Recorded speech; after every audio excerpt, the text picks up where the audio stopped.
Hello football free, কি অবস্থা সবার?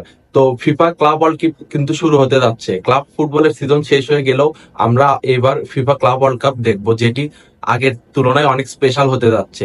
আর প্রথম ম্যাচ ফিফা ক্লাব ওয়ার্ল্ড কাপের কালকে শুরু হতে যাচ্ছে, ইন্টার মায়ামি বনাম আল আহালি। তো আসুন এই ম্যাচের প্রেডিকশন কি হতে পারে এবং কারা এগিয়ে আছে এই বিষয় নিয়ে আলোচনা করব। তো আসুন ভিডিওটি শুরু করি। তো ক্লাব ওয়ার্ল্ড কাপ কিন্তু এর আগে অনেক হয়েছে, বাট এরকম স্পেশাল ক্লাব ওয়ার্ল্ড কাপ, এরকম বড় বড় সব টিম নিয়ে, এতগুলো টিম নিয়ে কিন্তু কখনোই ক্লাব ওয়ার্ল্ড কাপ হয়নি। তো এবারের ক্লাব ওয়ার্ল্ড কাপ কিন্তু অনেকটাই স্পেশাল আমাদের জন্য। আর এবারের ক্লাব ওয়ার্ল্ড কাপের প্রথম ম্যাচই শুরু হতে যাচ্ছে মেসির ইন্টার মায়ামি বনাম ইজিপ্টের বেস্ট ক্লাব আল আহলিকে নিয়ে। তো এই ম্যাচের প্রেডিকশন কি হতে পারে এবং এই ম্যাচে কারা এগিয়ে আছে সেই বিষয় নিয়ে আগে কথা বলি। তো দেখেন, আল আহলি কিন্তু ইজিপ্টের বেস্ট ক্লাব। আর শুধু ইজিপ্ট বললে ভুল হবে, আফ্রিকার টপ 5 ক্লাবের ভিতরে কিন্তু এই আল আহলির নাম চলে আসে। আর ইজিপ্টের যে premier league, Egypt premier league যেটাকে বলা হয়, সেই প্রিমিয়ার লিগে কিন্তু এই আল আহলি সবসময়ই টপ করে আসছে। আর এই আল আহলি কিন্তু সর্বোচ্চ 25 বার জিতছে এই ইজিপ্ট প্রিমিয়ার লিগ। আর শুধু যে প্রিমিয়ার লিগ জিতছে তারা তাই কিন্তু না, তারা আফ্রিকার যে চ্যাম্পিয়ন্স লিগ হয়, অর্থাৎ ক্যাফ যেটাকে বলা হয়, সেখানেও কিন্তু তারা সবসময় দুর্দান্ত পারফরমেন্স করছেন। আর তার ফলে কিন্তু তারা এ পর্যন্ত মোট 12টি চ্যাম্পিয়ন্স লিগ জিতছেন। আর অন্যদিকে ইন্টার মায়ামির কথায় যদি আসি, ইন্টার মায়ামির বর্তমান ফর্ম কিন্তু অতটাও ভালো না। কেননা মাসচেরানো আসার পর তারা তাদের দলটা কিন্তু খুব একটা ভালো পারফরমেন্স করতেছে না। লাস্ট 5 ম্যাচের ভিতর কিন্তু তারা দুটো ম্যাচে কিন্তু লুজ করছে। আর লুজ করছেও কিন্তু তারা একদম বড় ব্যবধান না, যেমন ধরেন 3-0, 2-0 এরকম অবস্থায় কিন্তু তারা ম্যাচ বের করে আনতে পারেনি এই মাসচেরানোর আন্ডারে। আর ইন্টার মায়ামির বর্তমানে সবচেয়ে বড় সমস্যা তাদের ডিফেন্স লাইন এবং গোলকিপিং।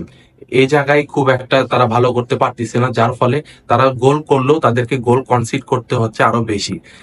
সেই জন্য কিন্তু মেসি সুয়ারেজরা যতই গোল অ্যাসিস্ট করুক না কেন, তাদের ডিফেন্সের জন্য কিন্তু তাদের ভুগতে হচ্ছে।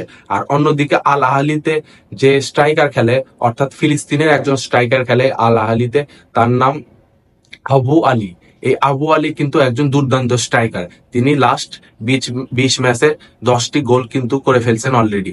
আর এই ফিলিস্তিনের স্ট্রাইকারই কিন্তু আল আহলির মূল স্ট্রাইকার। আর আল আহলির আর একজন বড় প্লেয়ার, এর নাম হচ্ছেন ইমাম। এই ইমাম কিন্তু আল আহলির মেইন প্লেয়ার। তিনি সেন্ট্রাল অ্যাটাকিং মিডফিল্ডও খেলতে পারে, আবার ডিফেন্সিভ মিডফিল্ডও খেলতে পারে, আবার স্ট্রাইকারও খেলতে পারে। আর তিনি কিন্তু মূলত একজন মিডফিল্ডারই। আর মিডফিল্ডারের হয়ে কিন্তু তিনি আল আহলিতে স্টার্ট করেন।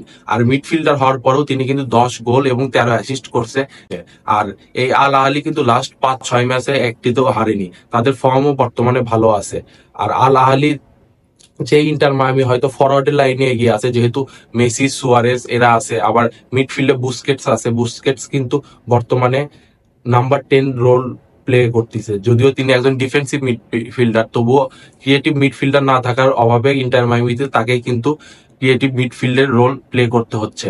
আর এদিকে ডিফেন্সে জাস্ট জর্ডি আলবা আছে, যিনি কিনা ভালো প্লেয়ার। আর তাছাড়া ফালকন বলেন, আর তারপরে গোলকিপিং এর যিনি আছেন, এরা কিন্তু খুব একটা ভালো পারফর্ম করতে পারতেছে না। তাদের মিস্টেকের জন্য ইন্টার মায়ামিকে গোল কনসিড করতে হচ্ছে। আর এই প্রথম ম্যাচটি হবে কিন্তু আমেরিকাতেই, যেটি ইন্টার মায়ামিকে একটু বাড়তি সুবিধা দিবে বলে আমি মনে করি। কেননা নিজেদের দেশে খেলা হলে তারা একটু সাপোর্ট বেশি পাবে ফ্যানদের, এবং তাদের চেনা মাটিতে খেলা হলে তারা অবশ্যই ভালো করবে বলে আমি মনে করি। আর ইন্টার মায়ামিতে বর্তমানে যে মিডফিল্ড আছে, এই মিডফিল্ডে জাস্ট কিন্তু বুস্কেটস ছাড়া খুব একটা ক্রিয়েটিভ প্লেয়ার নেই, এটা আমরা জানি। তবুও তারা কিন্তু ম্যাচ বের করে নিয়ে আসতে পারবে যদি সেই টিমে মেসি সুয়ারেজ থাকে। মেসি সুয়ারেজ যদি গোল করা শুরু করে দেয়, তাহলে কিন্তু আল আহলি তাদের সামনে কিছুই না, এটা সবাই ভালো করে জানে। তবুও আল আহলিকে এত হালকা করে নেওয়ার কিছু নেই, আল আহলিও অনেক একটি শক্তির প্রতিপক্ষ। আর এবার ক্লাব ওয়ার্ল্ড কাপে কিন্তু অনেক টিম পার্টিসিপেট করছে এবং ইউরোপের অনেক বড় বড় টিম পার্টিসিপেট করতেছে, যার ফলে আমার মনে হয় না ইন্টার মায়ামির মতো দল খুব একটা বেশি দূর যেতে পারবে। হয়তো তারা গ্রুপ স্টেজ পার করতে পারবে, তারপর হয়তো রাউন্ড অফ 16 বা কোয়ার্টার ফাইনাল থেকে তারা বাদ পড়বে। কেননা এবার ক্লাব ওয়ার্ল্ড কাপে কিন্তু সব বড় টিমরাই আছে, Real Madrid, Bayern Munich, inter Milan, PSG, Atletico Madrid, এরকম অনেক বড় বড় টিম খেলতেছে এবার ফিফা ক্লাব ওয়ার্ল্ড কাপে।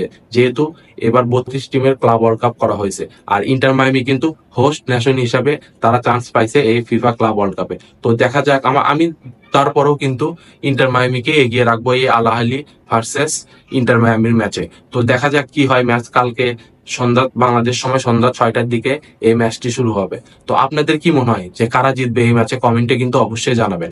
আর ভিডিওটি ভালো লাগলে সাবস্ক্রাইব করে আমাদের পাশে থাকবেন। ধন্যবাদ।